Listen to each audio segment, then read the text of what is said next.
It's well known the French government collaborated with the Nazis during World War II, helping send tens of thousands of Jews to their deaths.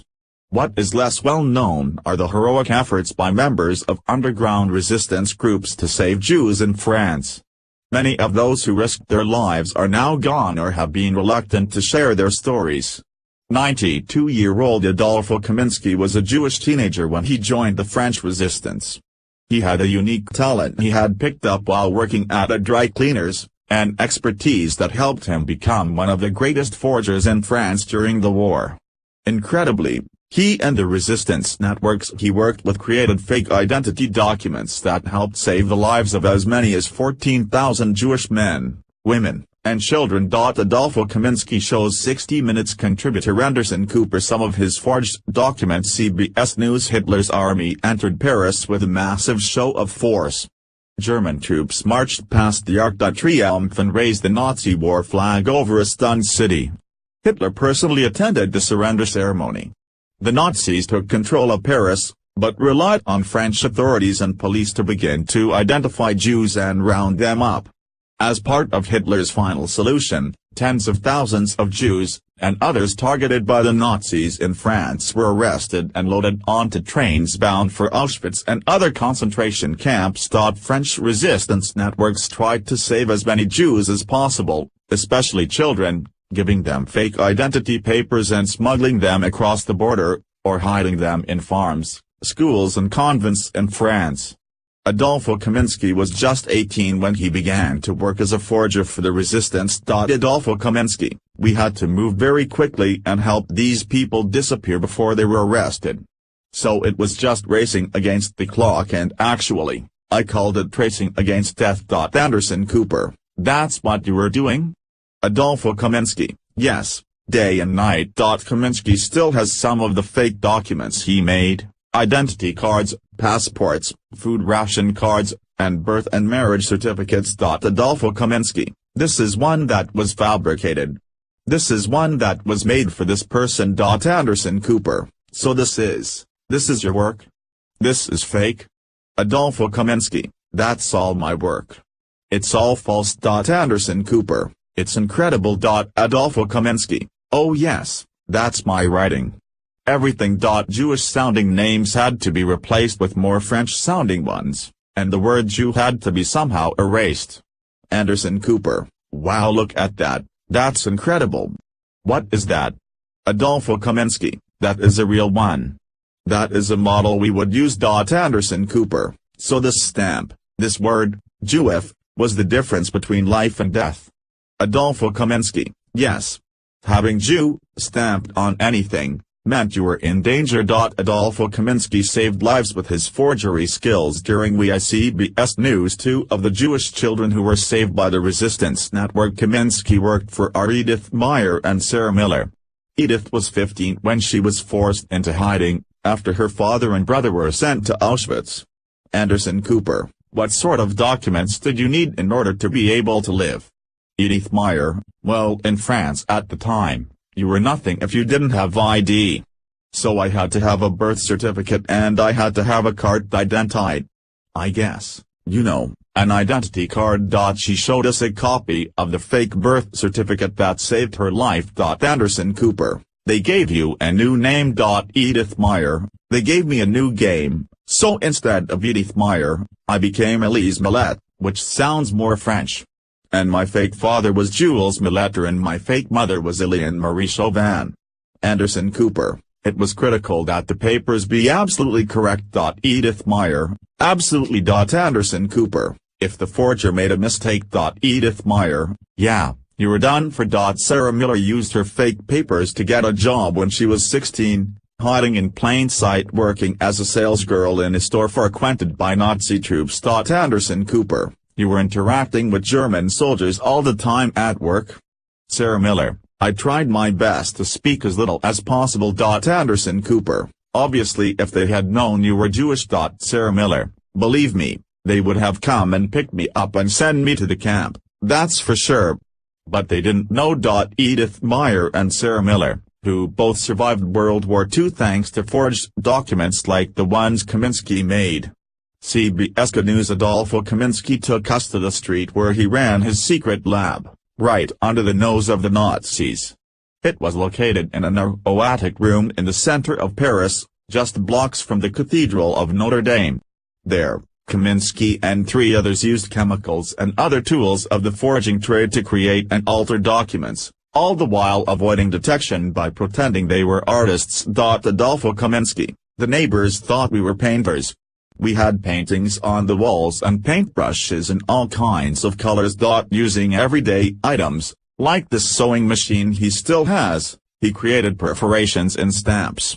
He salvaged metal from junk shops, and used wood blocks and inks to create rubber stamps.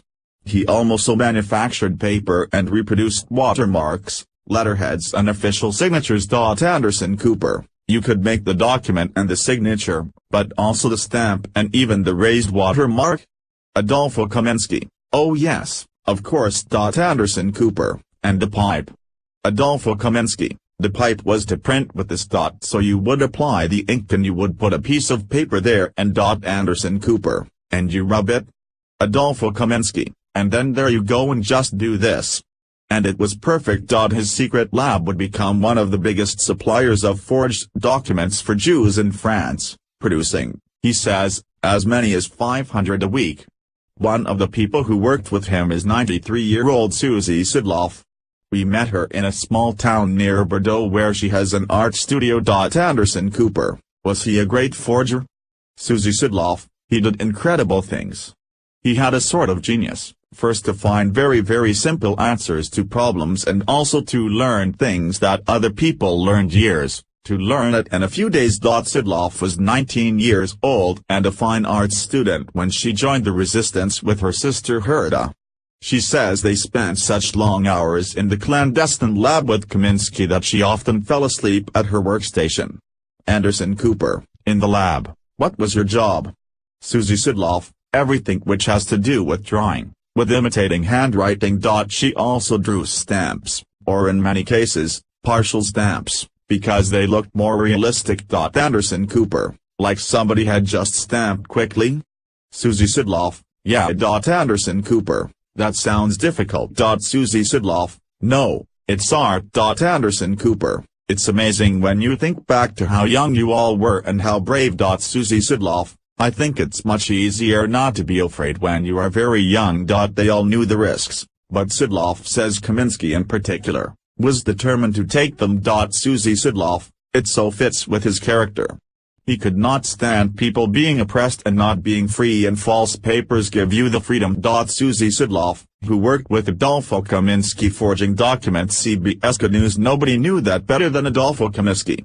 When he was 18, his family was arrested and sent here to Drancy, a concentration camp in the suburbs of Paris.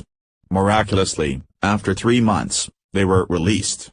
Though they were Jewish, they had Argentinian citizenship, and at the time, Argentina was neutral in the war. But in Drancy, Adolfo witnessed countless others being put on trains and sent to Auschwitz. Adolfo Kaminsky: for 3 months, every week, I saw 1,000 people be deported. It was horrible suffering. Anderson Cooper: when you saw people going on to trains, did you know what it meant? Adolfo Kaminsky: yes, we knew. In fact, everyone knew deep down. There were some people who didn't want to believe it. But everyone knew. There was just a huge unimaginable quantity of people murdered. After being released from Drancy, Kaminsky's father decided the family should split up and adopt false identities. He sent Adolfo to pick up their new papers from a member of the resistance. If I couldn't have saved so many people, I wouldn't have survived myself. That fateful meeting took place in front of the Sorbonne University. When the man from the resistance learned that Kaminsky had worked at a dry cleaner's, and knew how to remove stains, he got excited. Adolfo Kaminsky, and he said, "Dry cleaner? Do you know how to work with colors? And do you know how to bleach ink?" And I said yes. The resistance had been desperately trying to figure out how to erase a permanent blue ink from official documents. Kaminsky knew the chemical that could do the trick, lactic acid. Anderson Cooper: when you realized that lactic acid could work to remove this blue ink, how important was that? Adolfo Kaminsky: It was very important because that enabled us to use existing identity documents, existing papers that were real. And you could erase things from them without leaving any trace.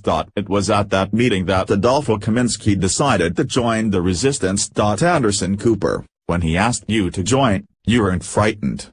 Adolfo Kaminsky, afraid of what? Afraid of what?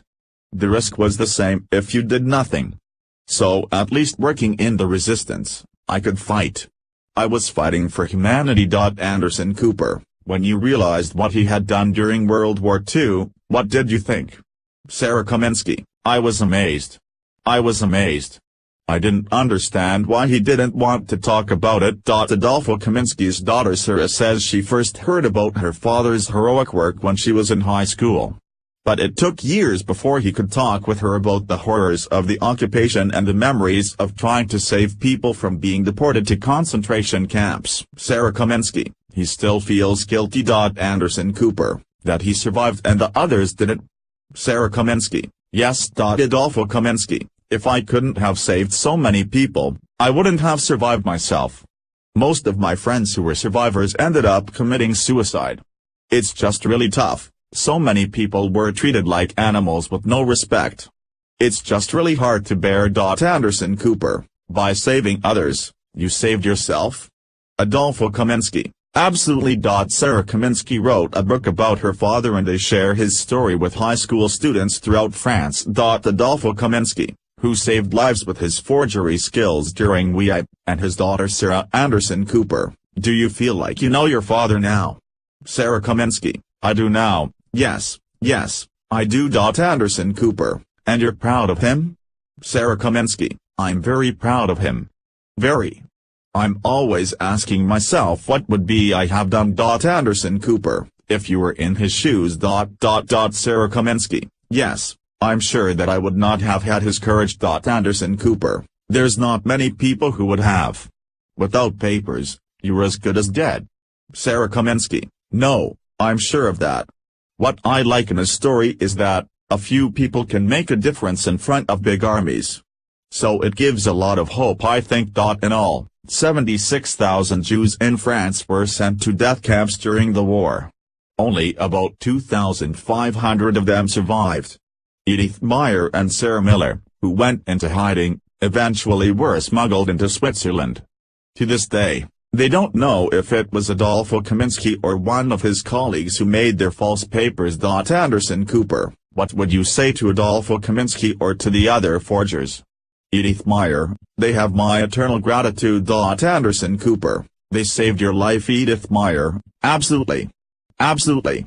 Without papers, you were as good as dead. Sarah Miller, absolutely. I agree with her. They saved my life. Kaminsky was awarded the Medal of the Resistance after the war, along with a stack of other medals. But he doesn't like to display them.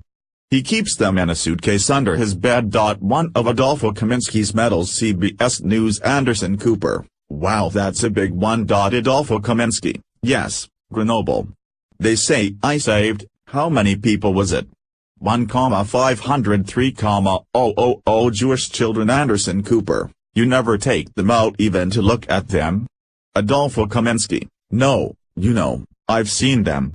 They don't change. Anderson Cooper, were you one of the best forgers? Adolfo Kaminsky, now I'm nobody. But I think I was able to meet the challenge. I did what I had to when I had to. And I was lucky to be able to do it. Produced by Catherine Davis. Jennifer Mars, associate producer.